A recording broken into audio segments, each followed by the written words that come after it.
Hi hello friends, welcome back to my YouTube channel. ಸ್ನೇಹಿತರೆ, ಸಾಮಾನ್ಯ ಕನ್ನಡ ಭಾಷೆಗೆ ಸಂಬಂಧಪಟ್ಟಂಥ MCQಸ್ಗಳನ್ನ ನೋಡ್ತೋಣ. ಇದೊಂದು ಮಾದರಿ ಪ್ರಶ್ನೆ ಪತ್ರಿಕೆಯಿಂದ ಅಂದ್ಕೊಳ್ಬಹುದು ಅಥವಾ question paper, old question paper ಅಂತ ಅಂದ್ಕೊಳ್ಳಿ ಸ್ನೇಹಿತರೆ. ಸೊ ಫಸ್ಟ್ ನೀವು ನೋಡ್ತಾ ಹೋದರೆ ಇಲ್ಲಿ ಕೊಟ್ಟಿರ್ತಕ್ಕಂಥ ಪ್ರಶ್ನೆಗಳಿಗೆ ನಾನು ಆನ್ಸರ್ಸ್ನ ಕೊಡೋಕ್ಕೂ ಮೊದಲು ನೀವು ಕಮೆಂಟಲ್ಲಿ ಆನ್ಸರ್ಸ್ನ ಕೊಡ್ತಾ ಹೋದರೆ ಸ್ನೇಹಿತರೆ, ನಿಮ್ಮ ಒಂದು ಎಷ್ಟು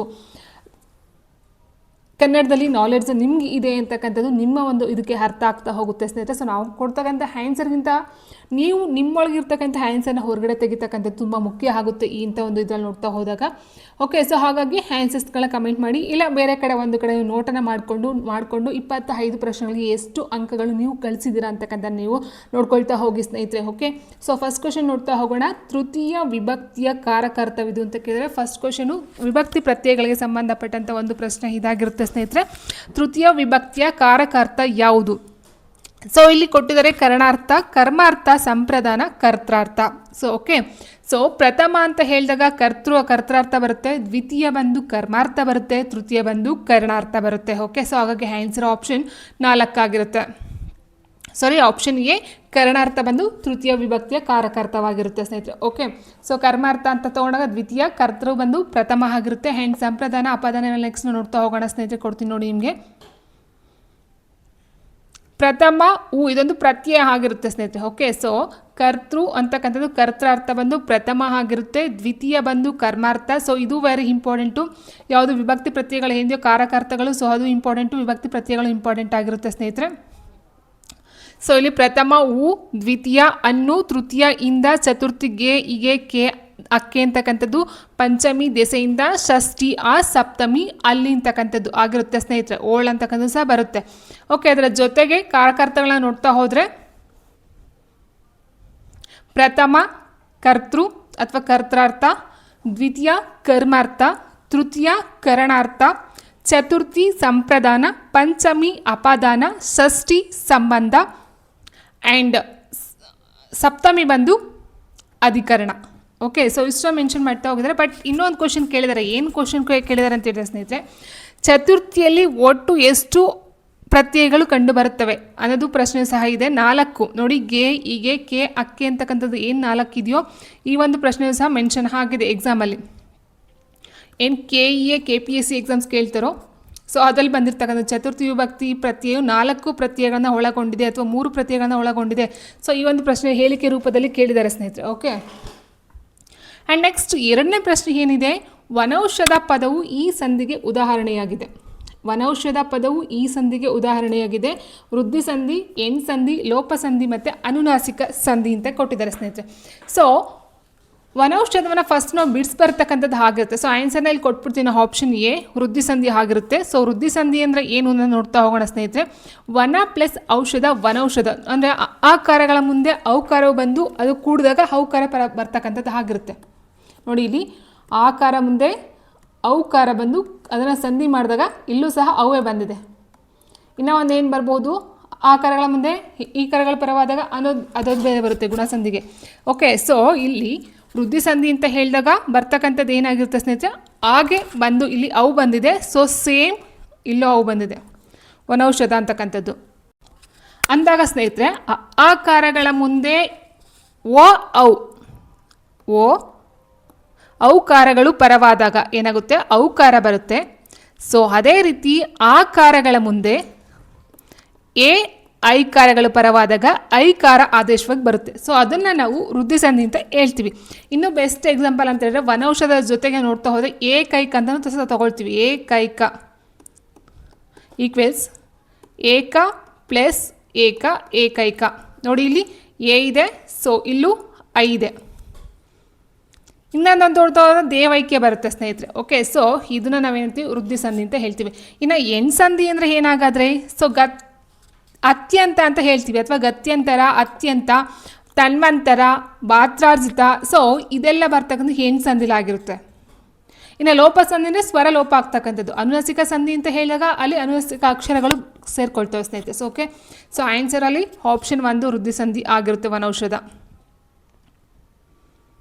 ಆ್ಯಂಡ್ ನೆಕ್ಸ್ಟು, ಈ ಪದವು ಅಂಶಿ ಸಮಾಸಕ್ಕೆ ಉದಾಹರಣೆಯಾಗಿದೆ. ಅಂಶಿ ಸಮಾಸ ಅಂದ್ರೇನು, ಅಂಶಂಶಿ ಭಾವ ಕಂಡು ಬರಬೇಕು. ಸೊ ಲವಕುಶರು ತುದಿ ಮೂಗು ಹಣೆಗಣ್ಣ ಮೈ ಮರೆತು. ನೋಡಿ, ಲವಕುಶರು ಅಂತ ಬಿಡಿಸಿದಾಗ ಸ್ನೇಹಿತರೆ ನಮ್ಗೆ ಏನು ಬರುತ್ತೆ? ಲವರು ಪ್ಲಸ್ ಕುಶರು. ಓಕೆ, ಸೊ ಲವರು ಪ್ಲಸ್ ಕುಶರು ಯಾವ್ದು ಬರುತ್ತೆ? ದ್ವಂದ್ವ ಸಮಾಸಕ್ಕೆ ಬರುತ್ತೆ. ದ್ವಂದ್ವ ಸಮಾಸ. ತುದಿ ಮೂಗು, ಮೂಗಿನ ಪ್ಲಸ್ ತುದಿ, ತುದಿ, ಇದು ಬಂದು ಅಂಶಿ ಸಮಾಸ. ಇನ್ನು ಬೆಸ್ಟ್ ಎಕ್ಸಾಂಪಲ್ ಕೊಡಬಹುದು ಸ್ನೇಹಿತರೆ, ಮುಂದಲೆ, ಮುಂಬಾಗಿಲು, ಮುಂಗೈ, ಅಂಗೈ. ಸೊ ಇದೆಲ್ಲ ಬರ್ತಕ್ಕಂಥದ್ದಾಗಿರುತ್ತೆ ಅಂಶ ಸಮಾಸಕ್ಕೆ. ಇನ್ನು ಹಣೆಗಣ್ಣ ಅಂತಕ್ಕಂಥದ್ದು ಬಹಿರ್ ಸಮಾಸಕ್ಕೆ ಬರುತ್ತೆ ಸ್ನೇಹಿತರೆ. ಮೈ ಮರೆತು ಅಂತ ಹೇಳಿದಾಗ ಮೈಯನ್ನು ಪ್ಲಸ್ ಮರೆತು, ಮೈ ಮರೆತು, ಮೈಯನ್ನು ಪ್ಲಸ್ ಮರೆತು, ಇದು ಬರ್ತಕ್ಕಂಥದ್ದು ಕ್ರಿಯಾ ಸಮಾಸ ಆಗಿರುತ್ತೆ ಸ್ನೇಹಿತರೆ. ಕ್ರಿಯಾ ಸಮಾಸ. ಓಕೆ, ಸೊ ಆನ್ಸರ್ ಇಲ್ಲಿ ಅಂಶ ಸಮಾಸ ಆಗಿರ್ತಕ್ಕಂಥದ್ದು ತುದಿ ಮೂಗು ಅಥವಾ ಅಂಗೈ, ಅಂಗಾಲು, ಮುಂದಲೆ, ಮುಂಗಾಲು. ಸೊ ಇದೆಲ್ಲ ಬರ್ತಕ್ಕಂಥದ್ದಾಗಿರುತ್ತೆ. ಮೂಗಿನ ತುದಿನ ತುದಿ ಮೂಗು ಅಂತ ಹೇಳ್ಬೋದು. ಮೂಗಿನ ತುದಿಯು ಮೂಗಿನ ಒಂದು ಅಂಶವಾಗಿರುವುದನ್ನು ಸೂಚಿಸುವುದರಿಂದ ತುದಿ ಮೂಗು ಅಂಶ ಸಮಾಸಕ್ಕೆ ಉದಾಹರಣೆಯಾಗಿರುತ್ತದೆ. ಎಸ್, ಮುಂದಿನ ಪ್ರಶ್ನೆ ನೋಡ್ತಾ ಹೋದರೆ ನದಿ, ಪರ್ವತ, ಊರು, ದೇಶ, ಮನುಷ್ಯ ಈ ಪದಗಳು ಈ ವ್ಯಾಕರಣಾಂಶಕ್ಕೆ ಉದಾಹರಣೆಯಾಗಿವೆ. ನೋಡಿ, ಇಲ್ಲಿ ನದಿ, ಪರ್ವತ, ಊರು, ದೇಶ, ಮನುಷ್ಯ. ಸೊ ರೂಢನಾಮ ಅಂದರೆ ರೂಢಿಯಿಂದ ಬಂದಿರತಕ್ಕಂಥದ್ದು. ಕಾಲಗಳ ನಂತರ ಅಂದರೆ ಕಾಲ ಏನು ಹಿಂದೆಯಿಂದ ಬಂದಿರತಕ್ಕಂಥ ರೂಢಿಯಿಂದ ಬಂದಿರತಕ್ಕಂಥ ಮುಂದಿನ ಸಹ ಅದೇ ಏನು ಹೋಗುತ್ತೋ ಸೊ ಅದನ್ನು ರೂಢನಾಮ ಅಂತ ಕರಿತೀವಿ. ಈಗ ನದಿ ಅಂತ ಇದೆ, ಇವತ್ತಿನ ಒಂದು ವಿಷಯಕ್ಕೆ ಮನುಷ್ಯ ಇಟ್ಕೊಂಡಿರ್ತಕ್ಕಂಥದ್ದಲ್ಲ. ಪರ್ವತ, ಊರು, ದೇಶ ಎಲ್ಲ ಒಬ್ಬ ವ್ಯಕ್ತಿ ಮಾಡ್ಕೊಂಡಿರ್ತಕ್ಕಂಥದ್ದಲ್ಲ, ಅಥವಾ ಇವತ್ತಿನ ಪರಿಸ್ಥಿತಿಗೆ ತಕ್ಕಂತೆ ಮಾಡ್ಕೊಂಡಿರ್ತಕ್ಕಂಥದ್ದು ಅಲ್ಲ ಸ್ನೇಹಿತರೆ. ನದಿ, ಪರ್ವತ, ಊರು, ದೇಶ, ಮನುಷ್ಯ ಇದೆಲ್ಲ ಕಾಲದಿಂದ ಅಂದರೆ ಅನಾದಿ ಕಾಲದಿಂದ ಬಂದಿರತಕ್ಕಂಥ ಹೆಸರುಗಳಾಗಿರುತ್ತೆ, ಪದಗಳಾಗಿರುತ್ತೆ. ಅಂಕಿತ ನಾಮ ಅಂತ ತಗೊಂಡ್ರೆ ಹೆಸರುಗಳನ್ನ ಇಟ್ಕೊಂಡಿರ್ತಕ್ಕಂಥದ್ದು. ಸೊ ಒಬ್ಬ ವ್ಯಕ್ತಿಗಾಗಿರಬಹುದು, ಒಂದು ವಸ್ತುವಿಗಾಗಿರಬಹುದು. ಸೊ ನಮ್ಮ ಒಂದು ಇದಕ್ಕೆ ತಕ್ಕಂತೆ ನಾವು ನಮ್ಮ ಒಂದು ಅವಶ್ಯಕತೆಗೆ ತಕ್ಕಂತೆ ನಾವು ಇಟ್ಕೊಂಡಿರ್ತಕ್ಕಂಥ. ಫಾರ್ ಎಕ್ಸಾಂಪಲ್ ರಾಮ, ಸೀತೆ ಅಂತ ಏನು ಹೇಳ್ತೀವೋ, ಅಥವಾ ನಮ್ಮ ಒಂದು ಹೆಸರುಗಳನ್ನ ನಾವೇನು ಇಟ್ಕೊಂಡಿದ್ದೀವೋ ಸೊ ಅಂಥದ್ದನ್ನ ನಾವು ಅಂಕಿತ ನಾಮ ಅಂತ ಹೇಳ್ತಾ ಹೋಗ್ತೀವಿ. ಇನ್ನು ಅನ್ವರ್ಥ ನಾಮ ಅಂತ ಹೇಳಿದ್ರೆ ಅರ್ಥಕ್ಕೆ ಅನುಸಾರವಾಗಿ ಬರುತ್ತೆ. ಅಂದರೆ ಅವರ ಒಂದು ಕೆಲಸ ಕಾರ್ಯಗಳಿಗೆ ತಕ್ಕಂತೆ ಬರ್ತಕ್ಕಂಥದ್ದು ಒಂದಾಗಿರುತ್ತೆ, ಮತ್ತು ಅರ್ಥಕ್ಕೆ ತಕ್ಕಂತೆ ಬರ್ತಕ್ಕಂಥದ್ದು. ಫಾರ್ ಎಕ್ಸಾಂಪಲ್ ಈಗ ಕುಂಟ, ಕುರುಡ ಆಗಿರ್ಬೋದು, ಅಂದರೆ ಅವನ ಒಂದು ಇದನ್ನು ಐಡೆಂಟಿಫೈ ಮಾಡ್ತಕ್ಕಂಥದ್ದು ಸ್ನೇಹಿತರೆ. ಆ್ಯಂಡ್ ಕೆಲವೊಂದು ಹೇಳ್ಬಹುದು, ಈಗ ಕೆಲಸಗಳ ಏನು ಮಾಡ್ತಾರೆ, ವಕೀಲ ಆಗಿರ್ಬೋದು, ಇಂಜಿನಿಯರ್ ಆಗಿರ್ಬಹುದು, ಶಿಕ್ಷಕರಾಗಿರ್ಬೋದು. ಸೊ ಅದೆಲ್ಲ ಅನ್ವರ್ಥ ನಾಮಕ್ಕೆ ಬರ್ತಕ್ಕಂಥದ್ದಾಗಿರುತ್ತೆ. ಸೊ ಹೀಗಿರಬೇಕಾದ್ರೆ ನದಿ, ಪರ್ವತ, ಊರು, ದೇಶ, ಮನುಷ್ಯ ಎಲ್ಲ ರೂಢನಾಮಕ್ಕೆ ಬರ್ತಕ್ಕಂಥ ಪದಗಳಾಗಿರುತ್ತೆ.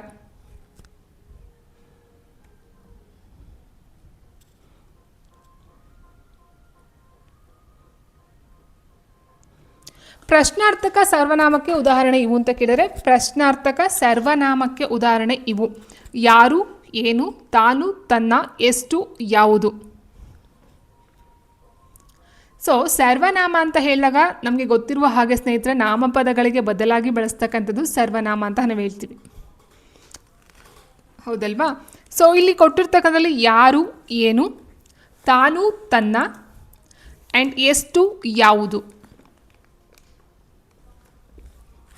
ನೋಡಿ ಸ್ನೇಹಿತರೆ, ತಾನು, ತನ್ನ ಅಂತಕ್ಕಂಥದ್ದು ತಾನು, ತಾವು ಆತ್ಮಾರ್ಥಕಕ್ಕೆ ಬರುತ್ತೆ. ತಾನು, ತಾವು. ಸೊ ಇದು ಬಹುವಚನಕ್ಕೆ ಬರ್ತಕ್ಕಂಥದ್ದು, ಇದು ಏಕವಚನಕ್ಕೆ ಬರ್ತಕ್ಕಂಥ ಆತ್ಮಾರ್ಥಕ ಸರ್ವನಾಮಕ್ಕೆ ಬರ್ತಕ್ಕಂಥದ್ದಾಗಿರುತ್ತೆ. ಯಾರು, ಏನು, ಎಷ್ಟು, ಯಾವುದು ಇದು ಪ್ರಶ್ನಾರ್ಥಕ ಸರ್ವನಾಮಕ್ಕೆ ಇರ್ತಕ್ಕಂಥ ಪದಗಳಾಗಿರುತ್ತೆ. ಸೊ ಹಾಗಾಗಿ ಇಲ್ಲಿ ಆನ್ಸರ್ ಯಾವ್ದು ತೊಗೊಳ್ಬಹುದು ನಾವು? ಆಪ್ಷನ್ ಎ ಮತ್ತು ಸಿ ಅಂತ ಹೇಳಿದಾಗ ಆಪ್ಷನ್ ಡಿ ಆಗಿರುತ್ತೆ, ಎ ಮತ್ತು ಸಿ ಮಾತ್ರ. ಸೊ ತಾನು ತುಂಬ ಸಲ ಕೇಳಿದರೆ, ಆತ್ಮಾರ್ಥಕ ಸರ್ವನಾಮಕ್ಕೆ ಉದಾಹರಣೆ ಯಾವುದು ಅಂತ ಕೇಳಿದ್ದಾರೆ ಸ್ನೇಹಿತರೆ. ಸೊ ಅದು ತುಂಬ ಸಲ ಕೇಳಿದರೆ ತಾನು ಮತ್ತು ತಾವು ಅಂತಕ್ಕಂಥದ್ದು ಆತ್ಮಾರ್ಥಕ ಸರ್ವನಾಮಕ್ಕೆ ಉದಾಹರಣೆಗಳಾಗಿರುತ್ತೆ. ನೋಡಿ ಇಲ್ಲಿದೆ ಇನ್ನು ಬೆಸ್ಟ್ ಎಕ್ಸಾಂಪಲ್ಸ್ಗಳು ಪ್ರಶ್ನಾರ್ಥಕ ಸರ್ವನಾಮಗಳಿಗೆ: ಯಾರು, ಯಾರನ್ನು, ಯಾರಿಂದ, ಯಾರಿಗೆ, ಯಾರ, ಯಾವಾಗ, ಯಾವುದು, ಏನು, ಏಕೆ, ಎಲ್ಲಿ, ಹೇಗೆ, ಏತರದು, ಯಾವುದು, ಏನು ಇತ್ಯಾದಿಗಳು ಪ್ರಶ್ನಾರ್ಥಕ ಸರ್ವನಾಮಗಳಾಗಿರುತ್ತವೆ. ಕೇವಲ ಪ್ರಶ್ನೆಗೆ ಸಂಬಂಧಿಸಿದಂಥ ಸರ್ವನಾಮ ಶಬ್ದಗಳಾದ್ದರಿಂದ ಹಾಗೆ ಹೆಸರು ಅಂತ ಹೇಳಬಹುದು ಸ್ನೇಹಿತರೆ. ಆ್ಯಂಡ್ ನೆಕ್ಸ್ಟು, ನಿಮಗೆಲ್ಲ ಯಶಸ್ಸು ದೊರೆಯಲಿ ಎಂದು ಗುರುಗಳು ಹರಸಿದರು. ಈ ವಾಕ್ಯದಲ್ಲಿರುವ ದೊರೆಯಲಿ ಪದವು ಈ ವ್ಯಾಕರಣಾಂಶಕ್ಕೆ ಉದಾಹರಣೆಯಾಗಿದೆ. ಸಂಭಾವನಾರ್ಥಕ ಕ್ರಿಯಾಪದ, ಪ್ರಶ್ನಾರ್ಥಕ ಕ್ರಿಯಾಪದ, ನಿಷೇಧಾರ್ಥಕ ಕ್ರಿಯಾಪದ, ವಿದ್ಯಾರ್ಥಕ ಕ್ರಿಯಾಪದ. ನೋಡಿ ಸ್ನೇಹಿತರೆ, ಕೊಟ್ಟಿರ್ತಕ್ಕಂಥದ್ದಲ್ಲಿ ದೊರೆಯಲಿ ಅಂತ ಇದೆ. ಸೊ ಇಲ್ಲಿ ಆಶೀರ್ವಾದ, ಆಜ್ಞೆ, ಪ್ರಾರ್ಥನೆ. ಸೊ ಇವೆಲ್ಲಿ ಕಂಡು ಬರುತ್ತೋ ನಾವು ವಿದ್ಯಾರ್ಥಕ ಕ್ರಿಯಾಪದ ಅಂತ ಹೇಳ್ತೀವಿ ಸ್ನೇಹಿತರೆ. ಅಂದರೆ ಆಶೀರ್ವಾದ ಮಾಡ್ತಕ್ಕಂಥದ್ದಾಗಿರ್ಬೋದು, ಹಾರೈಕೆ ಮಾಡ್ತಕ್ಕಂಥದ್ದಾಗಿರ್ಬೋದು, ಆಜ್ಞೆ ಆರ್ಡರ್ ಮಾಡ್ತಕ್ಕಂಥದ್ದಾಗಿರ್ಬೋದು, ಸೊ ಪ್ರಾರ್ಥನೆ ವಿನಂತಿ ಮಾಡ್ಕೊಳ್ತಕ್ಕಂಥದ್ದಾಗಿರ್ಬೋದು, ಇಂತಹ ಸ್ವರೂಪವನ್ನು ವ್ಯಕ್ತಪಡಿಸ್ಕೋಬಲ್ಲ ಅಂತಹ ಪ್ರತ್ಯಯಗಳು ಏನಿರುತ್ತೋ ಸೊ ಅದನ್ನು ನಾವು ವಿದ್ಯಾರ್ಥಕ ಕ್ರಿಯಾಪದ ಅಂತ ಹೇಳ್ತೀವಿ. ಈಗ ದೊರೆಯಲಿ ಅಂತ ಇದೆ.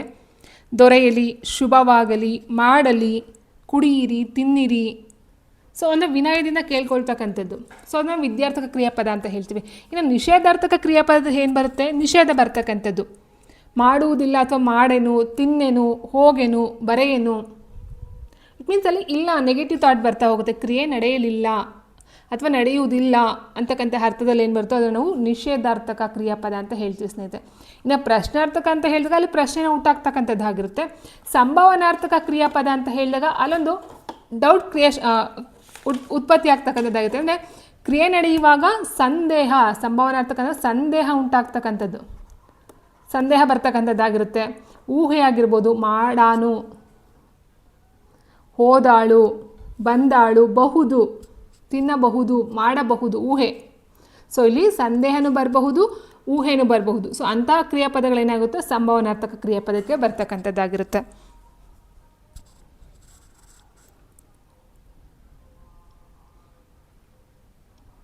ಸೊ ವೆರಿ ಇಂಪಾರ್ಟೆಂಟ್ ಸ್ನೇಹಿತರೆ, ಇದೊಂದು ಪಾಯಿಂಟ್ ನೋಟ್ ಮಾಡ್ಕೊಳ್ತಾ ಹೋಗಿ. ಇಲ್ಲಿ ಹೇಗೆ ವಿದ್ಯಾರ್ಥಕ ರೂಪ ಅಂದರೆ ಆಜ್ಞೆ, ಆಶೀರ್ವಾದ, ಅಪ್ಪಣೆ, ಹಾರೈಕೆ ಬರುತ್ತೋ ಅದರ ಜೊತೆಗೆ ಅಲಿ ಮತ್ತು ಓಣ ಅಂತಕ್ಕಂಥ ಒಂದು ಅಖ್ಯಾತ ಪ್ರತ್ಯಯಗಳು ಸಹ ವೆರಿ ಇಂಪಾರ್ಟೆಂಟ್. ವಿದ್ಯಾರ್ಥಕ ಕ್ರಿಯಾಪದದಲ್ಲಿ ಬರ್ತಕ್ಕಂಥ ಧಾತು ಯಾವುದು ಅಥವಾ ಅಖ್ಯಾತ ಪ್ರತ್ಯಯ ಯಾವುದು ಅಂತ ಹೇಳಿದಾಗ ಇಲ್ಲಿ ಅಲಿ ಮತ್ತು ಓಣ ಅಂದರೆ ಧಾತುವಿಗೆ ಸೇರ್ಕೊಳ್ತಕ್ಕಂಥ. ಧಾತು ಅಂತ ಹೇಳಿದ್ರೆ ಕ್ರಿಯಾಪದದ ಮೂಲ ರೂಪವನ್ನು ನಾವು ಧಾತು ಅಂತ ಕರಿತೀವಿ ಸ್ನೇಹಿತರೆ, ಹೌದಾ? ಸೊ ಅಲ್ಲಿ ಬರ್ತಕ್ಕಂಥ ನೋಡಿ, ಅಲಿ ಅಂತಕ್ಕಂಥದ್ದು ಏನಿದೆಯೋ ಎಲ್ಲಿ ಅಲ್ಲಿ ಸೇರ್ಕೊಂಡಿದೆಯಲ್ವಾ? ಮಾಡಲಿ, ತಿನ್ನಲಿ, ಕುಡಿಯಿರಿ, ದೊರೆಯಲಿ. ಸೊ ಇಲ್ಲೇನಾಗುತ್ತೆ? ಅಲಿ ಅಂತಕ್ಕಂಥ ಒಂದು ಅಖ್ಯಾತ ಪ್ರತ್ಯಯ ಸೇರ್ಕೊಳ್ತಕ್ಕಂಥದ್ದಾಗಿರುತ್ತೆ. ಅದರ ಜೊತೆಗೆ ಓಣ ಅಂತಕ್ಕಂಥ ಒಂದು ಅಖ್ಯಾತ ಪ್ರತ್ಯಯ ಸಹ ಸೇರ್ಕೊಂಡಿರುತ್ತೆ ಸ್ನೇಹಿತರೆ. ತಿನ್ನೋಣ, ಮಾಡೋಣ. ಓಕೆ, ಸೊ ಈ ರೀತಿ ಬರುತ್ತೆ. ಆ್ಯಂಡ್ ನೆಕ್ಸ್ಟ್ ಈ ಪದವು ದ್ವಿರುಕ್ತಿಗೆ ಉದಾಹರಣೆಯಾಗಿದೆ. ಒರೆಗೆ ಹಚ್ಚು, ದಗ, ಬಟ್ಟ ಬಯಲು, ನಡೆನುಡಿ. ದ್ವಿರುಕ್ತಿ ಅಂದರೆ ಏನಾಗುತ್ತೆ ಸ್ನೇಹಿತರೆ? ದ್ವಿ ಅಂದರೆ ಎರಡು, ಹೌದಾ? ಉಕ್ತಿ ಅಂದರೆ ಮಾತು. ದ್ವಿರುಕ್ತಿ ಅಂದರೆ ಮಾತು ಎರಡೆರಡು ಸರಿ ಹೇಳ್ತಕ್ಕಂಥದ್ದು ಆಗಿರುತ್ತೆ. ಆದರೆ ಅಲ್ಲೇನಾಗಿರುತ್ತೆ ಅಂದರೆ ಅರ್ಥ ಇರುತ್ತೆ ಸ್ನೇಹಿತರೆ, ಅರ್ಥವನ್ನು ಹೊಂದಿರುತ್ತೆ. ಈಗ ಫಾರ್ ಎಕ್ಸಾಂಪಲು ಅನುಕರಣಾವ್ಯಯ ಬರುತ್ತೆ. ಅನುಕರಣಾವ್ಯಯದಲ್ಲಿ ಏನಾಗುತ್ತೆ? ಒಂದೇ ಪದ, ಒಂದೇ ಉಕ್ತಿ ಎರಡು ಸರಿ ಬರುತ್ತೆ. ಫಾರ್ ಎಕ್ಸಾಂಪಲ್ ಇಲ್ಲಿದೆ ನೋಡಿ, ದಗ, ಇದು ಅನುಕರಣಾವ್ಯಯ. ಅಂದರೆ ಇದಕ್ಕೆ ಯಾವುದೇ ಒಂದು ಅರ್ಥ ಇರೋದಿಲ್ಲ, ದ್ವಿರುಕ್ತಿಗೆ ಅರ್ಥ ಇರುತ್ತೆ. ಓಕೆ, ಸೊ ಬಟ್ಟ ಬಯಲು, ಒರೆಗೆ ಹಚ್ಚು, ನಡೆನುಡಿ ಅಂತ ಕೊಟ್ಟಿದ್ದಾರಲ್ವಾ? ಸೊ ಇಲ್ಲಿ ಸರಿಯಾದಂಥ ಉತ್ತರ ಯಾವುದು? ಬಟ್ಟ ಬಯಲು. ಆಪ್ಷನ್ ಸಿ, ಬಟ್ಟ ಬಯಲು.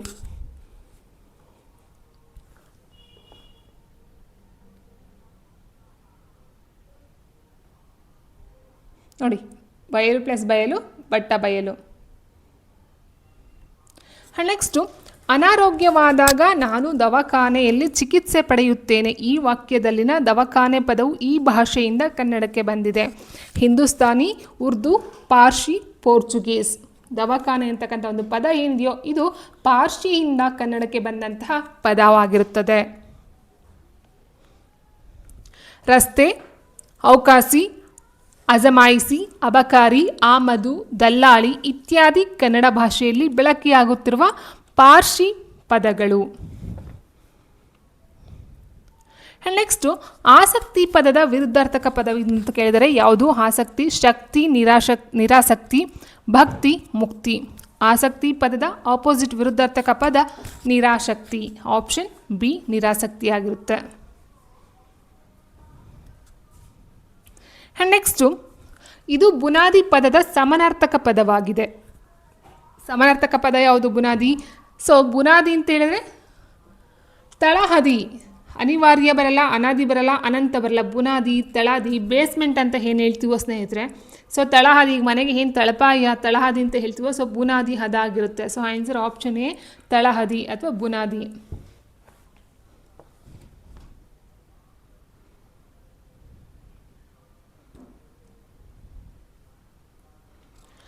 ನೆಕ್ಸ್ಟ್, ಕಾರವಾರದಲ್ಲಿ ಮಲೇರಿಯಾ ಹಬ್ಬಿ ವೀರೇಶ್ವರ ಪಾಠಕ್ರವರ ಆರೋಗ್ಯದ ಮೇಲೆ ದುಷ್ಪರಿಣಾಮ ಬೀರಿ ಅವರು ಅಲ್ಲಿಂದ ವರ್ಗಾವಣೆ ಹೊಂದುವಂತೆ ಆಯಿತು. ಇದು ಈ ವಾಕ್ಯ ಪ್ರಕಾರಕ್ಕೆ ಸೇರಿದೆ. ಒಟ್ಟು ನಾವು 3 ರೀತಿಯಲ್ಲಿ ನೋಡ್ತಾ ಹೋಗ್ತೀವಿ ಸ್ನೇಹಿತರೆ: ಸಾಮಾನ್ಯ ವಾಕ್ಯ, ಸಂಯೋಜಿತ ವಾಕ್ಯ ಮತ್ತು ಮಿಶ್ರ ವಾಕ್ಯ. ಇಲ್ಲೇನಾಗುತ್ತೆ ಅಂತ ಹೇಳ್ತಾ ಹೋದರೆ, ಕಾರವಾರದಲ್ಲಿ ಮಲೇರಿಯಾ ಹಬ್ಬಿ ವೀರೇಶ್ವರ ಪಾಠಕ್ರವರ ಆರೋಗ್ಯದ ಮೇಲೆ ದುಷ್ಪರಿಣಾಮ ಬೀರಿ ಅವರು ಅಲ್ಲಿಂದ ವರ್ಗಾವಣೆ ಹೊಂದುವಂತೆ ಆಯಿತು. ಹೌದಾ? ಸೊ ಇಲ್ಲಿ ಸಾಮಾನ್ಯ ವಾಕ್ಯ ಅಂತ ಅಂದರೆ ಏನು? ಒಂದೇ ಒಂದು ಕ್ರಿಯಾಪದದ ಮೂಲಕ ಕಂಪ್ಲೀಟಾಗಿ ಹಾಕ್ತಕ್ಕಂಥದ್ದು ಆಗಿರುತ್ತೆ. ಸಾಮಾನ್ಯ ವಾಕ್ಯದಲ್ಲಿ ಏನಾಗುತ್ತೆ? ಒಂದು ಪೂರ್ಣ ಅರ್ಥ ಕೊಡ್ತಕ್ಕಂಥ ಒಂದು ಕ್ರಿಯಾಪದದಿಂದ ಕೂಡಿರ್ತಕ್ಕಂಥ ಒಂದು ಸ್ವತಂತ್ರ ವಾಕ್ಯ. ಫಾರ್ ಎಕ್ಸಾಂಪಲ್ ಅಂತ ಹೇಳಿದ್ರೆ, ರಾಮನು ಸೀತೆಯನ್ನು ಒರೆಸಿದನು ಆಗಿರಬಹುದು, ಅಥವಾ ಗಣೇಶನ ತಾಯಿ ಪಾರ್ವತಿ ಆಗಿರಬಹುದು, ಅಥವಾ ರಾಮನು ಕಾಡಿಗೆ ಹೋದನು, ಇದೆಲ್ಲರಿಗೂ ಗೊತ್ತಿರ್ತಕ್ಕಂಥ ಒಂದು ಸೆಂಟೆನ್ಸಸ್ ಸ್ನೇಹಿತರೆ. ಸೊ ಅದು ಸಾಮಾನ್ಯ ವಾಕ್ಯ ಬರುತ್ತೆ, ಒಂದು ಕ್ರಿಯಾಪದದ ಮೂಲಕ ಹೇಳಾಗ್ತಕ್ಕಂಥದ್ದು. ಓಕೆ. ಆ್ಯಂಡ್ ನೆಕ್ಸ್ಟು ಸಂಯೋಜಿತ ವಾಕ್ಯ ಅಂದರೆ ಏನಾಗುತ್ತೆ? ಇಲ್ಲಿ 2 ವಾಕ್ಯಗಳನ್ನು ಒಗ್ಗೂಡಿಸಿದಾಗ ಅದು ಪರಿಪೂರ್ಣವಾದ ಅರ್ಥವನ್ನು ಪಡ್ಕೊಳ್ಳುತ್ತೆ. ಅದನ್ನು ನಾವು ಸಂಯೋಜಿತ ವಾಕ್ಯ ಅಂತ ಕರಿತೀವಿ. ಫಾರ್ ಎಕ್ಸಾಂಪಲು, ಅಲ್ಲಿ ಏನಾಗುತ್ತೆ, ಸಂಯೋಜಿತ ವಾಕ್ಯದಲ್ಲಿ ಈ ರೀತಿ ಕಾಮ ಬರುತ್ತೆ ಸ್ನೇಹಿತರೆ, ಆ್ಯಂಡ್ ಅದಕ್ಕೆ 2-3 ಅಧೀನ ವಾಕ್ಯಗಳು ಸೇರ್ಕೊಳ್ತಾ ಹೋಗುತ್ತೆ. ಅರ್ಥ ಆಯ್ತಾ? ಇನ್ನು ಮಿಶ್ರ ವಾಕ್ಯ ಅಂದರೆ ಏನು ಬರಬಹುದು? ಒಂದು ಪ್ರಧಾನ ವಾಕ್ಯದೊಡನೆ 1 ಅಥವಾ ಹೆಚ್ಚು ಅಧೀನ ವಾಕ್ಯಗಳು ಬರ್ತಕ್ಕಂಥದ್ದಾಗಿರುತ್ತೆ ಮಿಶ್ರ ವಾಕ್ಯಕ್ಕೆ. ಸೊ ಇದನ್ನು ನಾವು ಸಾಮಾನ್ಯ ವಾಕ್ಯಕ್ಕೆ ತೊಗೊಳಕ್ಕಾಗಲ್ಲ. ಯಾಕಂದರೆ ಸಾಮಾನ್ಯ ವಾಕ್ಯ ಅಂತ ಆಲ್ರೆಡಿ ಹೇಳಿದಾಗೆ ಒಂದು ಕರ್ತೃ ಕರ್ಮ ಕ್ರಿಯಾಪದ ಕಂಪ್ಲೀಟ್ ಆಗಿ ಒಂದು ಸೆಂಟೆನ್ಸಲ್ಲಿ ಅದು ಕಂಪ್ಲೀಟ್ ಆಗುತ್ತೆ.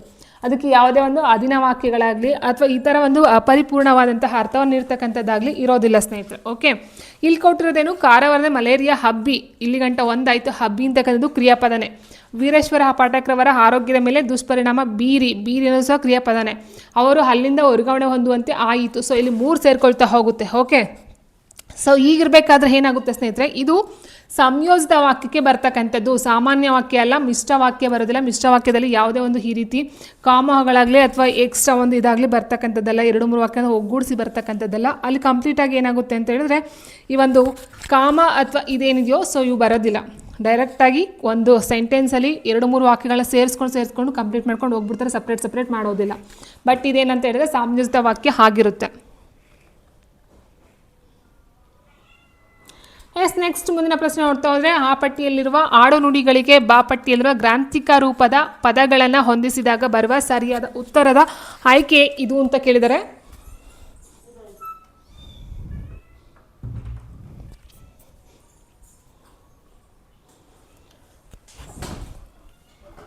ಓಕೆ, ತಲೆಯಲ್ಲಿ ತೆಗೆದುಕೊಂಡು ಅಂತ ಕೊಟ್ಟಿದ್ದಾರೆ.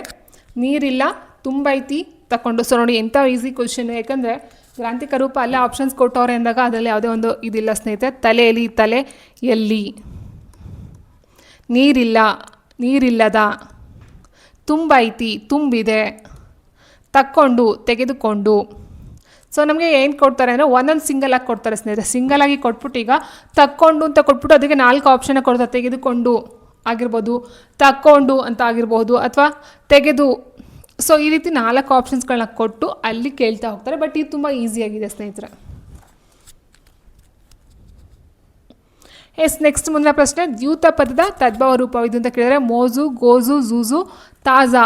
ದ್ಯೂತ ಪದದ ತದ್ಭವ ರೂಪ ಯಾವುದು? ಸರಿಯಾದ ಉತ್ತರ ಜೂಜು, ಆಪ್ಷನ್ ಸಿ. ನೋಡಿ, ಸಂಸ್ಕೃತದಿಂದ ಕನ್ನಡಕ್ಕೆ ಬರುವಾಗ ಅಲ್ಪ ಸ್ವಲ್ಪ ಬದಲಾವಣೆ ಅಥವಾ ವಿಕಾರವನ್ನಾಗಲಿ ಪೂರ್ಣ ವಿಕಾರವನ್ನಾಗಲಿ ಹೊಂದಿ ಕನ್ನಡಕ್ಕೆ ಬಂದಿರುವಂಥ ಶಬ್ದಗಳು ನಾವು ತದ್ಭವಗಳೆಂದು ಕರೆಯುವರು. ತತ್ ಎಂದರೆ ಸಂಸ್ಕೃತದಿಂದ, ಭವ ಎಂದರೆ ಹುಟ್ಟಿದ ಅಥವಾ ನಿಷ್ಪನ್ನವಾದುದು ಎಂದರ್ಥ. ಅಂದರೆ ಸಂಸ್ಕೃತದಿಂದ ಹುಟ್ಟಿದಂಥ ಪದಗಳನ್ನು ನಾವು ತದ್ಭವಗಳಂತ ಹೇಳ್ತೀವಿ ಸ್ನೇಹಿತರೆ. ಓಕೆ.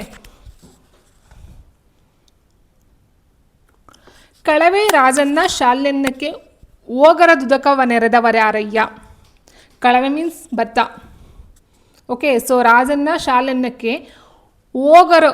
ಅಲ್ಲಿಗೆ ಹೋಗಿ ಉದಕ ಮೀನ್ಸ್ ನೀರು, ಎರೆದವರಾರಯ್ಯ, ಈ ಸಾಲುಗಳನ್ನು ಹೇಳಿದವರು ಯಾರು? ಈ ಪದ್ಯ ಭಾಗದ ವಚನಕಾರರು ಇವರು ಅಂತ ಕೊಟ್ಟಿದ್ದಾರೆ. ಜೇಡರ ದಾಸಿಮಯ್ಯ, ಅಲ್ಲಮ ಪ್ರಭು, ಬಸವಣ್ಣ, ಅಕ್ಕ ಮಹಾದೇವಿ. ಸರಿಯಾದ ಉತ್ತರ ಆಪ್ಷನ್ ಡಿ, ಅಕ್ಕ ಮಹಾದೇವಿ ಆಗಿರ್ತಾರೆ. ಇದು ನಮಗೆ ಪ್ರೈಮರಿ ಸ್ಕೂಲ್ಗಳಲ್ಲಿ ಕೊಡ್ತಾ ಹೋಗ್ತಾರೆ ಸ್ನೇಹಿತರೆ ಪದ್ಯಗಳನ್ನು ಅಥವಾ ವಚನಗಳನ್ನು. ಈಳನಿಂಬೆ ಮಾವು ಮಾದಲಕ್ಕೆ ಹುಳಿ ನೀರ ನೆರೆದವರಾರಯ್ಯ. ಅಂದರೆ ಏನು ಇಳೆ ನಿಂಬೆ, ಮಾವು, ಮಾದಲಕ್ಕೆ ಅಂತ ಹೇಳಿದಾಗ ಸ್ನೇಹಿತರೆ ಅಲ್ಲಿರ್ತಕ್ಕಂಥ ನಿಂಬೆಹಣ್ಣು ಆಗಿರ್ಬೋದು, ಮಾವು ಆಗಿರ್ಬೋದು ಅಥವಾ ಮಾದಲ ಅಂದರೆ ಸ್ನೇಹಿತರೆ ಅದೊಂದು ಈ ಒಂದು ನಿಂಬೆ ಏನು ಕಿತ್ಲನಿದ್ರೋ ಅದ ಒಂದು ಜಾತಿಗೆ ಸೇರ್ತಕ್ಕಂಥ ಒಂದು ಹಣ್ಣು ಮಾದಲ ಆಗಿರುತ್ತೆ. ಸೊ ಅದಕ್ಕೆ ಹುಳಿ ನೀರ ನೆರೆದವರ ಆರಯ್ಯ, ಅದರೊಳಗಡೆ ಏನು ಆಲ್ರೆಡಿ ನಿಂಬೆ ಮಾವು ಒಳಗಡೆ ಹುಳಿ ಇರುತ್ತೋ ಸೊ ಅದಕ್ಕೆ ಯಾರು ಹೋಗಿ ಹುಳಿಯನ್ನು ಹಾಕಿರ್ತಾರೆ, ಹುಳಿಯ ನೀರ ನೆರೆದವರ ಆರಯ್ಯ ಅಂತ ಕೇಳಿದರೆ, ಸೊ ಕಬ್ಬು, ಬಾಳೆ, ಹಲಸು, ನಾರಿವಾಳಕ್ಕೆ ಸಿಹಿ ನೀರ ನೆರೆದವರ ಯಾರಯ್ಯ ಅಂದರೆ ಕಬ್ಬು, ಬಾಳೆ ಆಗಿರ್ಬೋದು, ಹಲಸಾಗಿರ್ಬೋದು, ನಾರಿವಾಳ ಅಂದರೆ ತೆಂಗಿನಕಾಯಿ ಅಂತ ಏನು ಹೇಳ್ತೀವೋ ಸೊ ಅದಕ್ಕೆ ಸಿಹಿಯನ್ನು ಅದರೊಳಗಡೆ ತೊಗೊಂಡು ಹಾಕಿರೋರು ಯಾರು? ಕಳವೆ, ರಾಜನ್ನ, ಶಾಲನ್ಯಕ್ಕೆ ಒಗರದ ಉದಕವ ನೆರೆದವರ ಯಾರಯ್ಯ? ಓಗರದ.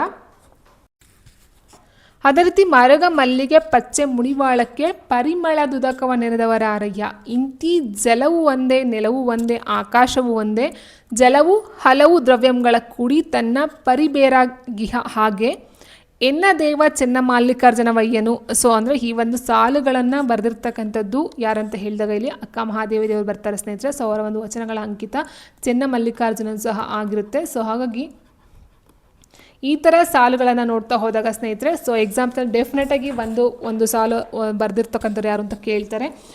ಓಕೆ, ಸೊ ಹಾಗಾಗಿ ನೀವು ಬೇಸಿಕ್ಕಾಗಿ ಏನು ಒನ್ ಇಲ್ಲ ಓಕೆ ಅದು ಸಹ ಕೇಳ್ಬೋದು ಸಾಲುಗಳನ್ನು ಕೊಟ್ಟು ಸ್ನೇಹಿತರೆ. 10th ತನಕ ಏನು ವಚನಗಳು ಬರ್ತಾವೆ ಅಥವಾ ಸಾಲುಗಳು ಬರ್ತಾವೆ ಅದನ್ನು ಸಹ ನೀವು ನೋಟ್ ಮಾಡ್ಕೊಳ್ತಾ ಹೋಗಬೇಕಾಗುತ್ತೆ.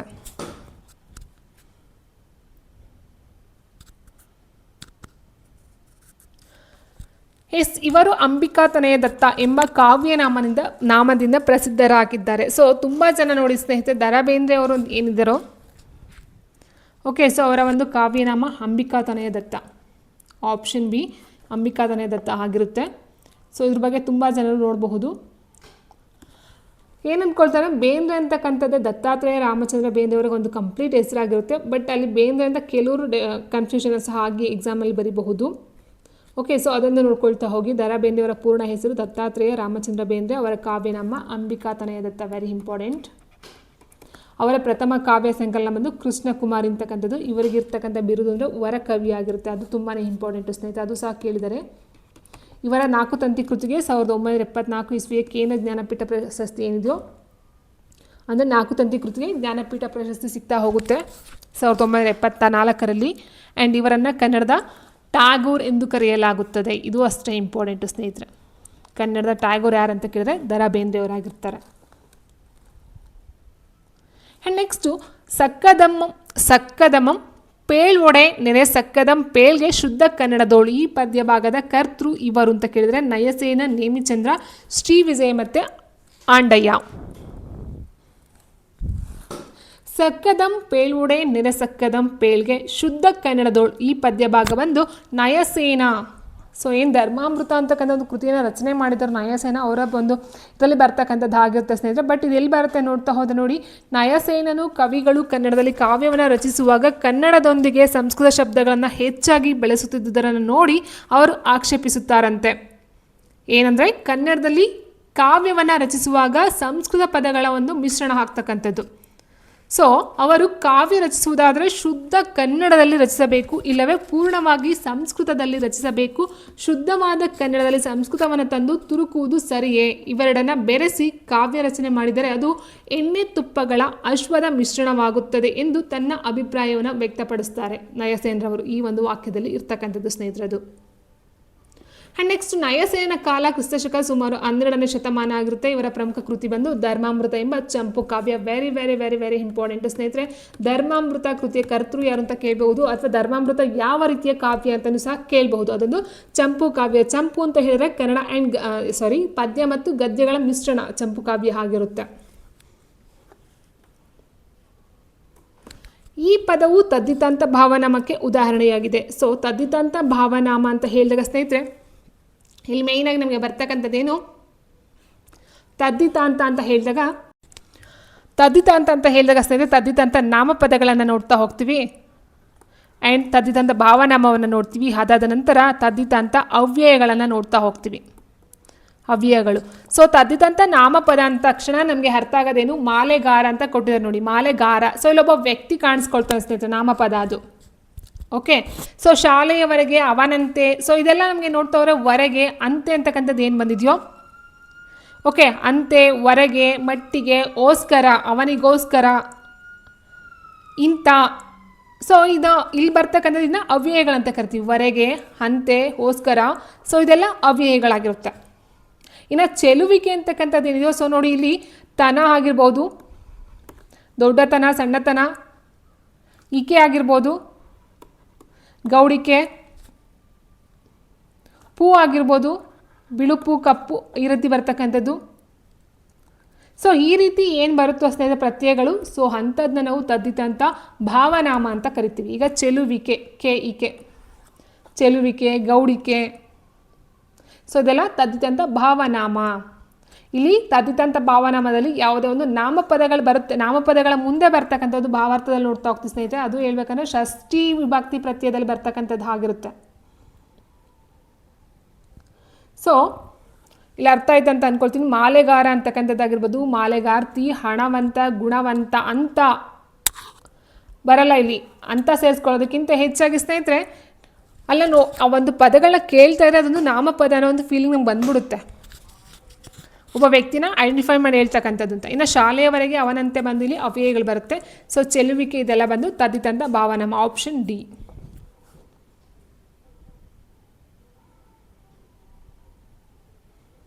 ತದ್ದಿತಂತ ಭಾವನಾಮ ಅಂತ ಹೇಳಿದ್ರೆ ನಾಮ ಪ್ರಕೃತಿಯಿಂದ ಹುಟ್ಟಿದಂತಹ ನಾಮಪದದ ಭಾವವನ್ನು ತಿಳಿಸ್ತಕ್ಕಂಥ ಒಂದು ಪದಗಳನ್ನು ನಾವು ತದ್ದಿತಂತ ಭಾವನಾಮ ಎಂದು ಕರೆಯಲಾಗುತ್ತದೆ. ಬಿಳುಪು, ಕಪ್ಪು, ಹಿರಿಮೆ, ಕಿರಿಮೆ ಇದೆಲ್ಲ ಭಾವನಾಮಕ್ಕೆ ಬರ್ತಕ್ಕಂಥದ್ದು. ಇನ್ನೊಬ್ಬರ ಹೇಳಿಕೆಯನ್ನು ಯಥಾವತ್ತಾಗಿ ಬರೆಯುವಾಗ ಈ ಲೇಖನ ಚಿಹ್ನೆಯನ್ನು ಬರೆಯಬೇಕು. ಅಲ್ಪ ವಿರಾಮ, ವಾಕ್ಯವೇಷ್ಟನ ಚಿಹ್ನೆ, ಉದ್ಧರಣ ಚಿಹ್ನೆ, ಆವರಣ ಚಿಹ್ನೆ. ನೋಡಿ ಸ್ನೇಹಿತರೆ, ಅಲ್ಪ ವಿರಾಮ ಅಂದರೆ ಯಾವ್ದು ಬರುತ್ತೆ? ಕಾಮ ಅಂತ ಹೇಳ್ತೀವಿ, ಕಾಮ ಅಂತ ಬರುತ್ತೆ. ಎಲ್ಲಿ ಬರುತ್ತೆ ಇದು? ಇದು ಸಂಬೋಧನೆ ಮುಂದೆ ಕರ್ತೃ, ಕರ್ಮ ಹಾಗೂ ಕ್ರಿಯಾಪದಗಳಿಗೆ ವಿಶೇಷಣಗಳು ಬಂದಾಗ ಬರ್ತಕ್ಕಂಥದ್ದು ಕೊನೆಯಲ್ಲಿ ಬರುತ್ತೆ.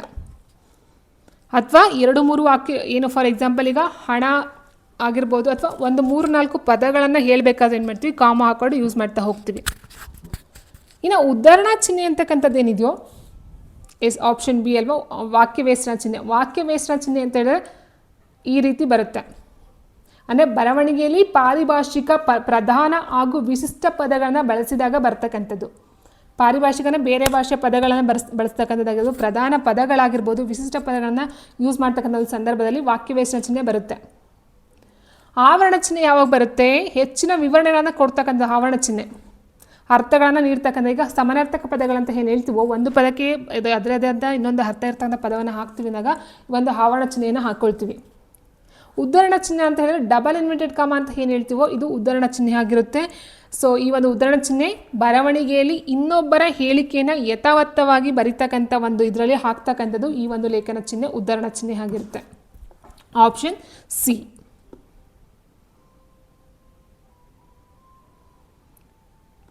ನಮ್ಮ ಬರವಣಿಗೆಯಲ್ಲಿ ಮತ್ತೊಬ್ಬರ ಮಾತುಗಳನ್ನು ಬೆಳೆಸಿದಾಗ ಅವರ ಮಾತುಗಳನ್ನು ಎಂದು ಎಂಬ ಪದದ ಸಹಾಯದಿಂದ ಅವರ ಮಾತುಗಳನ್ನು ಉದ್ಧರಿಸಬಹುದು.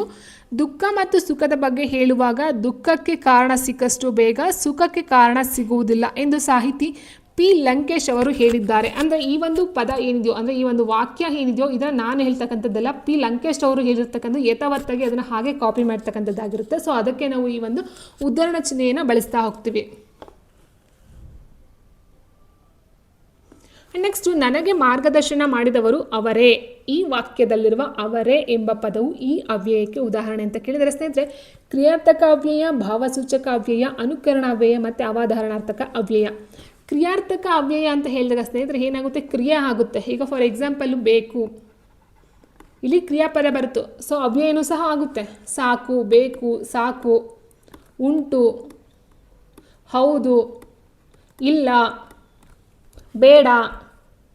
ಸೊ ಇದೆಲ್ಲ ಕ್ರಿಯಾರ್ಥಕ ಅವ್ಯಯಕ್ಕೆ ಬರ್ತಕ್ಕಂಥದ್ದು. ಇನ್ನು ಭಾವಸೂಚಕ ಅವ್ಯಯ ಅಂತ ಹೇಳಿದಾಗ ಆಹಾ, ಓ, ಸೊ ಈ ರೀತಿ ಭಾವಸೂಚಕ ಅವ್ಯಯ ಬರುತ್ತೆ ಸ್ನೇಹಿತರೆ.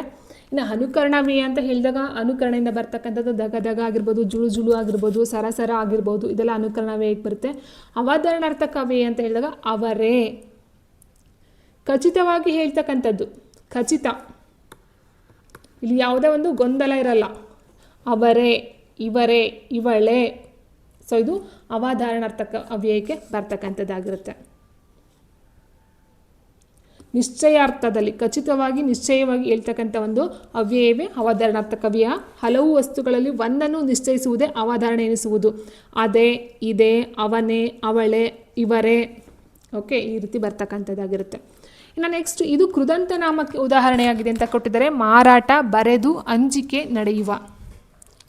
ಕೃದಂತ ನಾಮ ಅಂತ ಹೇಳಿದಾಗ ಸ್ನೇಹಿತರೆ ಫಸ್ಟಿಗೆ ನಮಗೆ ಬರ್ತಕ್ಕಂಥದ್ದು ಏನು ಗೊತ್ತಾ, ಕೃದಂತ ಅಂತ ಹೇಳಿದಾಗ ಅಲ್ಲಿ ಕ್ರಿಯಾಪದಕ್ಕೆ ಬರ್ತಕ್ಕಂಥದ್ದಾಗಿರುತ್ತೆ, ಕ್ರಿಯೆ ಮೇಯ್ನಾಗಿ ಬರುತ್ತೆ. ಇನ್ನು ನಾಮ ಅಂತ ಹೇಳಿದಾಗ ಅಲ್ಲಿ ನಾಮಪದ ನಿಮ್ಗೆ ಗೊತ್ತಿರಬಹುದು, ಒಬ್ಬ ವ್ಯಕ್ತಿನ ಸೂಚಿಸ್ತಕ್ಕಂಥದ್ದಾಗಿರ್ಬೋದು, ಅದು ಒಂದು ವಸ್ತುವನ್ನು ಸೂಚಿಸ್ತಕ್ಕಂಥದ್ದಾಗಿರ್ಬೋದು. ಈಗ ಹಂಚಿಕೆ ಅಂತಕ್ಕಂಥದ್ದು ನಾಮಪದಕ್ಕೆ ಬರುತ್ತಾ?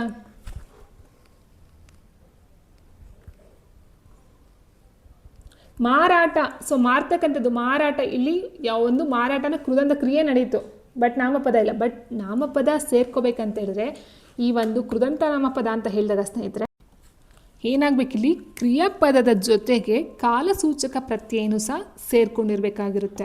ಅಂದರೆ ಈಗ ಭವಿಷ್ಯತ್ ಕಾಲ ಅಂತ ಹೇಳಿದಾಗ ಭವಿಷ್ಯತ್ ಕಾಲದ ಒಂದು ಕಾಲಸೂಚಕ ಪ್ರತ್ಯಯ ಯಾವುದು? ವಾ ಬರುತ್ತೆ. ಆ್ಯಂಡ್ ವರ್ತಮಾನ ಕಾಲ ಅಂತ ಹೇಳಿದಾಗ ಉತ್ತಾ ಬರುತ್ತೆ. ಆ್ಯಂಡ್ ಭೂತಕಾಲ ಅಂತ ಹೇಳಿದಾಗ ದಾ ಬರುತ್ತೆ. ಹೌದಾ? ಇಲ್ಲಿ ಉತ್ತಾ ಆಗಲಿ, ದಾ ಆಗಲಿ, ವಾ ಆಗಲಿ ಇಲ್ಲ, ಅಂಜಿಕೆನೂ ಬರೋದಿಲ್ಲ. ಆ್ಯಂಡ್ ನೆಕ್ಸ್ಟು ಬರೆದು ಅಂತ ಇದೆ, ಬರೆದ ಅಲ್ಲ, ಸೊ ಭೂತಕಾಲ ಬರಲ್ಲ, ಬರೆದ ಅಂತ ಇದ್ದರೆ ಅದೊಂದು ಸಹ ಕೃದಂತ ನಾಮ. ಇಲ್ಲೇನಾಗಿದೆ, ನಡೆಯುವ, ಸೊ ಇಲ್ಲೊಂದು ಕ್ರಿಯಾಪದ ಇದೆ, ಅದರ ಜೊತೆಗೆ ವಾ ಸೇರ್ಕೊಂಡಿದೆ. ವಾ ಬಂದು ಭವಿಷ್ಯತ್ ಕಾಲದ ಒಂದು ಕಾಲಸೂಚಕ ಪ್ರತ್ಯಯ ಆಗಿರುತ್ತೆ ಸ್ನೇಹಿತರೆ. ಸೊ ಹಾಗಾಗಿ ಇಲ್ಲಿ ಏನಾಗುತ್ತೆ, ನಾವು ಭವಿಷ್ಯತ್ತಲ್ಲಿ ಹೇಳ್ತಕ್ಕಂಥದ್ದಾಗಿಂದ ಭವಿಷ್ಯತ್ ಕೃದಂತ ಅಂತ ಹೇಳ್ಬಹುದು ಸ್ನೇಹಿತರೆ. ಭವಿಷ್ಯತ್ ಕೃದಂತ.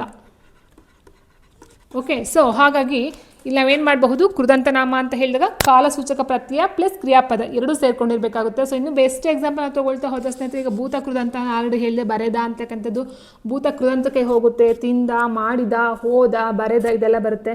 ಇನ್ನು ವರ್ತಮಾನ ಅಂತ ಹೇಳಿದ್ರೆ ಉತ್ತಾ ಸೇರ್ಕೊಳ್ಬೇಕು. ಓಕೆ, ಸೊ ಅಲ್ಲಿ ಮಾಡುತ್ತಾ, ತಿನ್ನುತ್ತಾ ಅಷ್ಟೇ, ಅಲ್ಲಿ ಯಾವುದೇ ಒಂದು ಕಾಲಸೂಚಕ ಪ್ರತ್ಯಯ ಇದೆಯೋ ಈ ಮೂರಲ್ಲಿ, ಸೊ ಅದನ್ನು ಸೇರಿಸ್ಕೊಳ್ತಕ್ಕಂಥದ್ದು. ನೆಕ್ಸ್ಟು ಎರಡು ಬೇರೆ ಬೇರೆ ವಾಕ್ಯಗಳು ಅರ್ಥ ಸಾದೃಶ್ಯದಿಂದ ಒಂದರ ಪ್ರತಿಬಿಂಬ ಮತ್ತೊಂದರಂತೆ ಎಂದು ತೋರಿದರೆ ಅದು ಈ ಅಲಂಕಾರವೆನಿಸುತ್ತದೆ. ಉತ್ಪ್ರೇಕ್ಷ ಅಲಂಕಾರ, ದೃಷ್ಟಾಂತ ಅಲಂಕಾರ, ಉಪಮಾ ಅಲಂಕಾರ, ರೂಪಕಾಲಂಕಾರ ಅಂತ ಕೊಟ್ಟಿದ್ದಾರೆ ಸ್ನೇಹಿತರೆ. ನಮಗೆ ಗೊತ್ತಿರುವ ಹಾಗೆ ಉಪಮಾ ಅಲಂಕಾರ ಮತ್ತು ರೂಪಕಾಲಂಕಾರ ತುಂಬ ಈಸಿಯಾಗಿ ನಾವು ನೋಡ್ತಾ ಹೋಗ್ತೀವಿ. ಏನಂತ ಹೇಳಿದರೆ ಉಪಮಾ ಅಲಂಕಾರ ಅಂತ ಹೇಳಿದಾಗ ಹೋಲಿಸುವ ವಸ್ತು ಮತ್ತು ಹೋಲಿಸಲ್ಪಡುವ ವಸ್ತು ಅಲ್ಲಿ ಬರ್ತಾ ಹೋಗುತ್ತೆ, ಹೋಲಿಕೆಯನ್ನು ತೊಗೊಂಡು ಬರ್ತಾ ಹೋಗುತ್ತೆ. ಸೊ ಅದನ್ನು ಉಪಮಾ ಅಲಂಕಾರ ಅಂತ ಹೇಳ್ತೀವಿ. ರೂಪಕಾಲಂಕಾರ ಅಂತ ಹೇಳಿದಾಗ ಉಪಮಾನ ಉಪಮೆ ಎರಡು ಒಂದೇ ಎಂದ ಅರ್ಥದಲ್ಲಿ ಹೇಳ್ತಾ ಹೋಗ್ತಾರೆ, ಯಾವುದೊಂದು ಭೇದ ಇರೋದಿಲ್ಲ ಅಂತಕ್ಕಂಥದ್ದು ಆಗಿರುತ್ತೆ ಸ್ನೇಹಿತರೆ. ಸೊ ಅವೆರಡು ನಮಗೆ ಗೊತ್ತಿರ್ತಕ್ಕಂಥದ್ದು. ಇನ್ನು ಉತ್ಪ್ರೇಕ್ಷ ಅಲಂಕಾರ ಮತ್ತು ದೃಷ್ಟಾಂತ ಅಲಂಕಾರ ಅಂತ ಹೇಳಿದಾಗ ಉತ್ಪ್ರೇಕ್ಷ ಅಲಂಕಾರ ಬಗ್ಗೆ ಲಾಸ್ಟ್ ಒಂದು ವಿಡಿಯೋ ನಿಮಗೆ ಹೇಳಿದ್ದೀನಿ ಸ್ನೇಹಿತರೆ. ದೃಷ್ಟಾಂತ ಅಲಂಕಾರ ಅಂತ ಹೇಳಿದಾಗ ಏನಾಗುತ್ತೆ, ದೃಷ್ಟಾಂತ ಇಟ್ ಮೀನ್ಸ್ ಅಲ್ಲೊಂದು ಹೇಳಬೇಕಂದ್ರೆ ಮತ್ತೊಂದನ್ನು ಎಕ್ಸಾಂಪಲ್ ಆಗಿ ಕೊಡ್ತಕ್ಕಂಥದ್ದು ಆಗಿರುತ್ತೆ ಸ್ನೇಹಿತರೆ. ಎರಡು ಬೇರೆ ಬೇರೆ ವಾಕ್ಯಗಳು ಅರ್ಥ ಸಾದೃಶ್ಯದಿಂದ, ಸಾದೃಶ್ಯ ಅಂದರೆ ಒಂದೇ ಹೋಲಿಕೆಯಲ್ಲಿ ಒಂದರ ಪ್ರತಿಬಿಂಬ ಮತ್ತೊಂದರಂತೆ ಎಂದು ತೋರಿಸಿದರೆ ಅದು ದೃಷ್ಟಾಂತ ಅಲಂಕಾರ ಆಗಿರುತ್ತೆ ಸ್ನೇಹಿತರೆ. ನೋಡಿ, ಮಾತು ಬಲ್ಲವನಿಗೆ ಜಗಳವಿಲ್ಲ, ಊಟ ಬಲ್ಲವನಿಗೆ ರೋಗವಿಲ್ಲ. ಸೊ ಇದು ದೃಷ್ಟಾಂತ, ಒಂದಕ್ಕೆ ಮತ್ತೊಂದು ಪ್ರತಿಬಿಂಬ ರೀತಿ ಬರ್ತಕ್ಕಂಥದ್ದು ಆಗಿರುತ್ತೆ. ನೆಕ್ಸ್ಟ್ ಮಾತ್ರಗಣದಲ್ಲಿ 4 ಪಾದಗಳುಳ್ಳ ಪದ್ಯ ಯಾವುದಂತ ಕೇಳಿದ್ರೆ ವೃತ್ತ, ಸಾಂಗತ್ಯ, ರಗಳೆ ಮತ್ತು ಕಂದಪದ್ಯ. ಮಾತ್ರಗಣದಲ್ಲಿ 4 ಪಾದಗಳುಳ್ಳ ಪದ್ಯ ಯಾವುದು? ಸೊ ಆನ್ಸರ್ ಕಂದಪದ್ಯ ಆಗಿರುತ್ತೆ ಸ್ನೇಹಿತರೆ. ಹೌದಾ? ಸೊ ಇದಕ್ಕೆ ನೋಡ್ತಾ ಹೋದ ಸ್ನೇಹಿತರೆ 4 ಸಾಲುಗಳ ಪದ್ಯವನ್ನು ನಾವು ಕಂದಪದ್ಯ ಅಂತ ಕರಿತೀವಿ. ಪದ್ಯವು 2 ಸಾಲು ಅಥವಾ 2 ಪಾದಗಳನ್ನು ಒಳಗೊಂಡಿರೋದನ್ನು ದ್ವಿಪದಿ ಅಂತ ಹೇಳ್ತೀವಿ. ದ್ವಿ ಮೀನ್ಸ್ 2, ಪದಿ ಸಾಲು, ದ್ವಿಪದಿ ಮೀನ್ಸ್ 2 ಸಾಲುಗಳ ಪದ್ಯ ದ್ವಿಪದಿ ಅಂತ ಹೇಳ್ಬೋದು. ಪದ್ಯವು 3 ಸಾಲುಗಳನ್ನು ಒಳಗೊಂಡಿರೋದನ್ನು ತ್ರಿಪದಿ ಅಂತ ಹೇಳ್ತೀವಿ. 3 ಮೀನ್ಸ್ 3, ಪದಿ ಸಾಲು, 3 ಸಾಲುಗಳ ಪದ್ಯ ತ್ರಿಪದಿ ಆಗಿರುತ್ತೆ.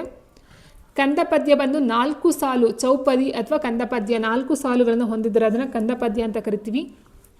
6 ಸಾಲುಗಳನ್ನು ಹೊಂದಿದ್ದರೆ ಅದನ್ನು ಷಟ್ಪದಿ ಅಂತ ಕರಿತೀವಿ. ಆ್ಯಂಡ್ ಪದ್ಯವು 6 ಸಾಲುಗಳಿಗಿಂತ ಹೆಚ್ಚು ಸಾಲುಗಳನ್ನು ಒಳಗೊಂಡಿದ್ದರೆ ಅದನ್ನು ರಗಳೆ ಎಂದು ಕರೆಯಲಾಗುತ್ತದೆ. ಅರ್ಥ ಮಾಡ್ಕೊಳ್ತಾ ಹೋಗಿ. ಆ್ಯಂಡ್ 14 ಬರುತ್ತೆ ಮತ್ತೊಂದು ಸ್ನೇಹಿತರೆ, 14 ಸಾಲುಗಳ ಪದ್ಯ ಸಾನೆಟ್, ಸುನೀತಾ ಅಥವಾ ಸಾನೆಟ್ ಅಂತ ಹೇಳ್ತೀವಿ. ಸುನೀತಾ ಸಾನೆಟ್ 14 ಸಾಲುಗಳ ಪದ್ಯ. ನೆಕ್ಸ್ಟು ಸಮಂತು ಪದದ ಹೊಸಗನ್ನಡ ರೂಪವಿದು ಅಂತ ಕೊಟ್ಟಿದ್ದಾರೆ. ಸಮಂತು ಪದದ ಹೊಸಗನ್ನಡ ರೂಪ ಬರುವುದು ಚೆನ್ನಾಗಿ, ಶ್ರೇಷ್ಠ, ಇಂದ್ರ ಅಂತ ಕೊಟ್ಟಿದ್ದಾರೆ ಸ್ನೇಹಿತರೆ. ಸಮಂತು ಪದದ ಅರ್ಥ ನೋಡ್ತಾ ಹೋದರೆ ಚೆನ್ನಾಗಿ, ಆಪ್ಷನ್ ಬಿ ಚೆನ್ನಾಗಿ.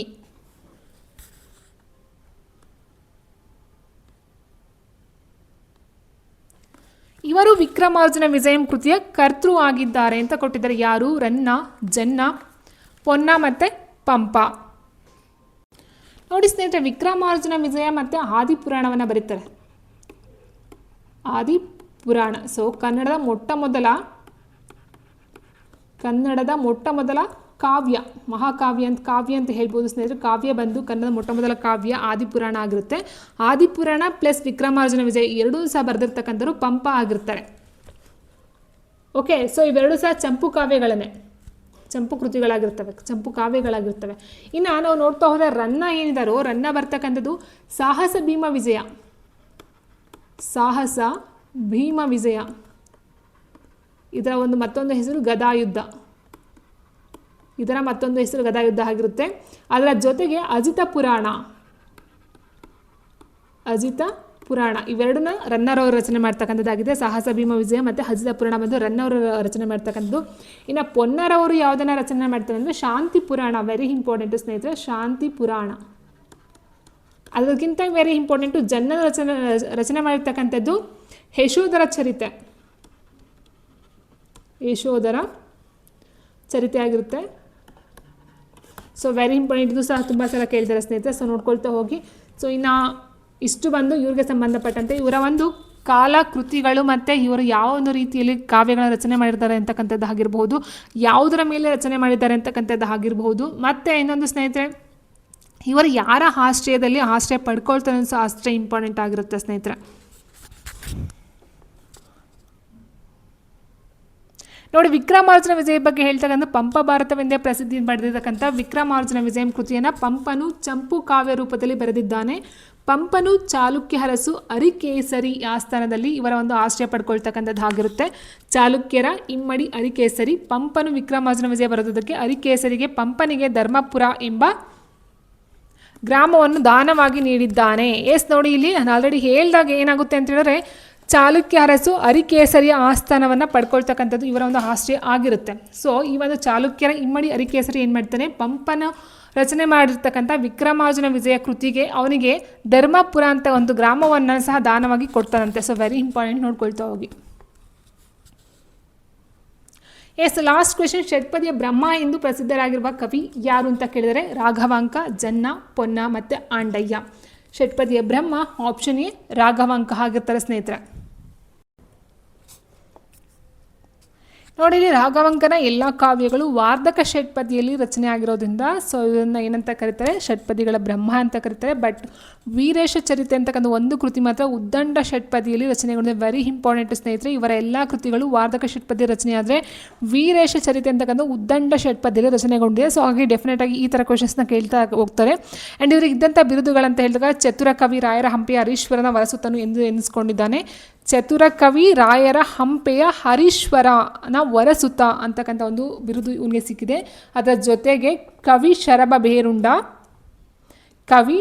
ಬೇರುಂಡ, ಉಭಯ ಕವಿ, ಕಮಲರವಿ, ಅಖಂಡ ವಿನಿಕರಚ್ದಂತ ಎಂಬ ಬಿರುದುಗಳು ಸಹ ಇವರಿಗೆ ಇರ್ತಕ್ಕಂಥದ್ದು ಆಗಿದೆ ಸ್ನೇಹಿತರೆ. ಸೊ ಹಾಗಾಗಿ ಇಲ್ಲಿ ಬಿರುದುಗಳು, ಅವರ ಕೃತಿಗಳು ಮತ್ತು ಯಾವುದರಲ್ಲಿ ಅವರು ರಚನೆಯನ್ನು ಮಾಡಿರ್ತಕ್ಕಂಥದ್ದು, ಸೊ ಇವೆಲ್ಲ ವೆರಿ ಇಂಪಾರ್ಟೆಂಟ್ ಆಗಿರ್ತವೆ. ಸೊ ಅಷ್ಟು ಸಹ ನೀವು ನೋಡ್ಕೊಳ್ತಾ ಹೋಗಿ ಸ್ನೇಹಿತರೆ. ಸೊ ಇಷ್ಟು ಬಂದು 25 ಕ್ವೆಶನ್ಸ್ಗಳಾಗಿರುತ್ತೆ ಕನ್ನಡಕ್ಕೆ ಸಂಬಂಧಪಟ್ಟಂತೆ. ಸೊ ಈ ಒಂದು ಮಾಡೆಲಲ್ಲಿ ನೋಡ್ತಾ ಹೋದರೆ ಕ್ವೆಶನ್ ಪೇಪರ್ಗಳು ಈ ಒಂದು ಮಾಡೆಲಲ್ಲಿ ಬರ್ತಾ ಹೋಗುತ್ತೆ.